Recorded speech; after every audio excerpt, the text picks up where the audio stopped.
21 છોટાઉદેપુર લોકસભા મત વિસ્તારના તીર્થક્ષેત્ર ચાંદોદ ખાતે ધારાસભ્ય શૈલેષ મહેતાની પ્રેરક ઉપસ્થિતિમાં મોદી પરિવાર સભા યોજાઈ।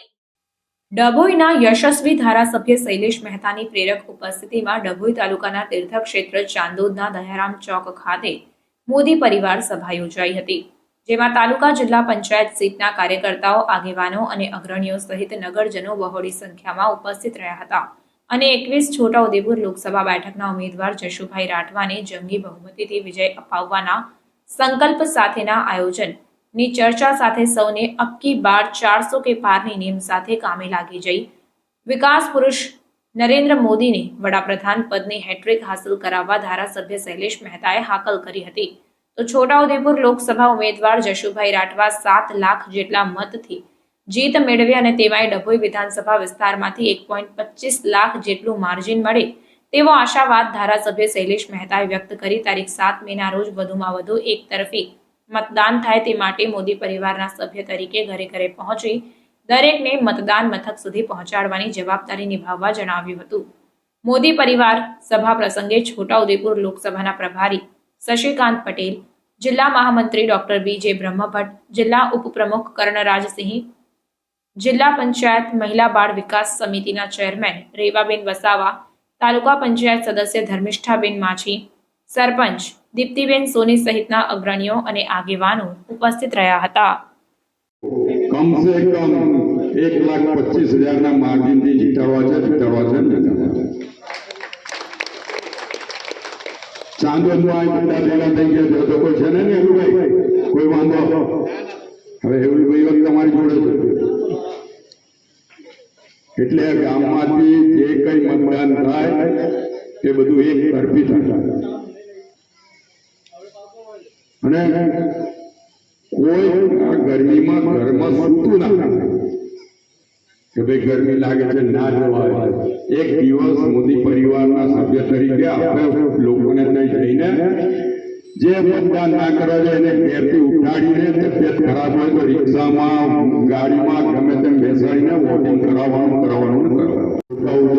ઓછામાં ઓછા 7 લાખ મતે જીતવી જોઈએ અને 7 લાખે જીતાડી હોય તો આપણા ભાગે 1 લાખ આવે, પણ કદાચ કોઈ કારણ કાચું પડે એટલે હું એવું કહું છું કે 1.25 લાખ આપણે પહેલેથી ₹1.25 સુકનનો ગણીએ છીએ, ₹1.25 ચાંદો કરતા આવ્યા છે તો પછી 1,25,000 મત જીતાડાય કે ના જીતાડાય? સુકનનો ચાંદો કરશું ને? આ વિચાર કરી તો કેટલા જણા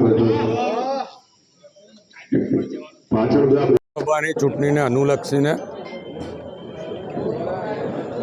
આજે ડભોઈ વિધાનસભામાં આવતી ચાણોદ જિલ્લા પંચાયતની તમામ તાલુકા પંચાયતો પર મોદી પરિવારની ગ્રુપ મિટિંગોનું આયોજન કરવામાં આવ્યું હતું। એના ભાગરૂપ અત્યારે ચાણોદ ખાતે પણ મિટિંગ કરવામાં આવી। મોટી સંખ્યામાં મોદી પરિવારના સમર્થકો અહીંયા ઉપસ્થિત રહ્યા।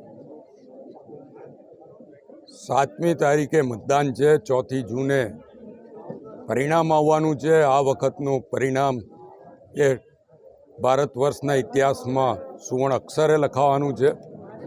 મોદી સાહેબ સતત ત્રીજી વાર વડાપ્રધાન બનવા જઈ રહ્યા છે અને એમનો જે ટાર્ગેટ છે કે એનડીએની 400 ઉપરાંત સીટો આવે, એમાં છોટાઉદેપુર લોકસભાના જશુભાઈ રાઠવાને પણ અમારે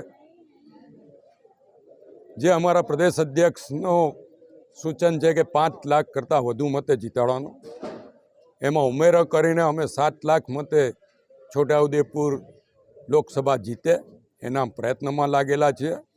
આજે 4 તાલુકા પંચાયતોમાં ગ્રુપ મિટિંગ કરવામાં આવી છે। લોકોનો ખૂબ જ સુંદર પ્રતિસાદ છે। સામે વિપક્ષમાંથી કોણ ઉમેદવાર છે લોકોને ખબર નથી, વિપક્ષ ચૂંટણી લડે છે કે નહીં એ કોઈને ખબર નથી। ભારતીય જનતા પાર્ટી, મોદી સાહેબ અને મોદી પરિવાર આના સિવાય આ વિસ્તારમાં ખાસ કરીને ડભોઈ વિધાનસભામાં કોઈને કોઈ રસ નથી અને કોઈ દેખાતું પણ નથી। ત્યારે આ વિસ્તારમાંથી મોટી સંખ્યામાં મતદાન થશે અને મોદી પરિવારની જે જવાબદારી છે કે પરિવારના સભ્ય તરીકે મતદાન કરાવવું અને ભારતીય જનતા પક્ષની તરફેણમાં મોદી સાહેબની તરફેણમાં કરાવવું, એના માટે આ ગ્રુપ મિટિંગોમાં ચર્ચા કરવામાં આવે છે. અને અહીંયાથી પ્રતિસાદ પણ એવો મળે છે કે મોદી પરિવારના સભ્યો તરીકે ચૂંટણીના દિવસે મોટી સંખ્યામાં મતદાન કરવા